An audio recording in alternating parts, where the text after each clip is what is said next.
Hello guys, இன்றைக்கி நம்ம சூப்பரான ஒரு ஈரல் உப்பு கறி தான் பார்க்க போகிறோம். இது ரொம்பவே சூப்பராக இருக்கும். சாம்பார், ரசம் எல்லாத்துக்குமே ரொம்பவே சூப்பராக இருக்கும்.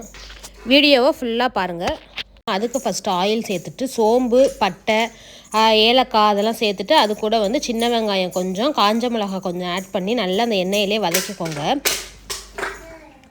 இப்போ நல்லா வதங்கினதுக்கப்புறமா நம்ம இதுக்கப்புறம் தக்காளி எதுவுமே இதுக்கு ஆட் பண்ண தேவையில்லை. டைரெக்டாக வந்து நம்ம ஈரலை வந்து ஆட் பண்ணிக்கலாம். ஈரல் ஆட் பண்ணி கொஞ்சம் உப்பு சேர்த்து நல்லா கிளறி விடுங்க. அது நல்லா வேகிறதுக்கு ஸ்டார்ட் ஆயிரும். இங்கே பாருங்கள், கலர் மாறிடுச்சு. அதுக்குள்ளே இப்போ வந்து நம்ம ஒரு மூடி போட்டு மூடி நல்லா வெந்ததுக்கப்புறமா ஒரு 2 டீஸ்பூனுக்கு நம்ம வந்து பெப்பர் தூளும் அது கூட வந்து 1 டீஸ்பூனுக்கு காஷ்மீரி மிளகாய் தூள் ஆட் பண்ணிக்கோங்க. ரொம்பவே சூப்பர். நமக்கு உப்பு கறி ரெடி ஆயிடுச்சு. இப்போ பாருங்கள், சூப்பராக நம்ம சிக்கன் குழம்போட வந்து நம்ம உப்பு கறியை நல்லா சைடிஷாக வச்சு சாப்பிட்டு பாருங்கள். ரொம்பவே சூப்பராக இருக்கும். சாம்பார், ரசம் எல்லாத்துக்குமே நல்லா ஒரு சூப்பரான ஒரு சைடிஷாக இருக்கும். கண்டிப்பாக ட்ரை பண்ணி பாருங்கள். Thank you guys.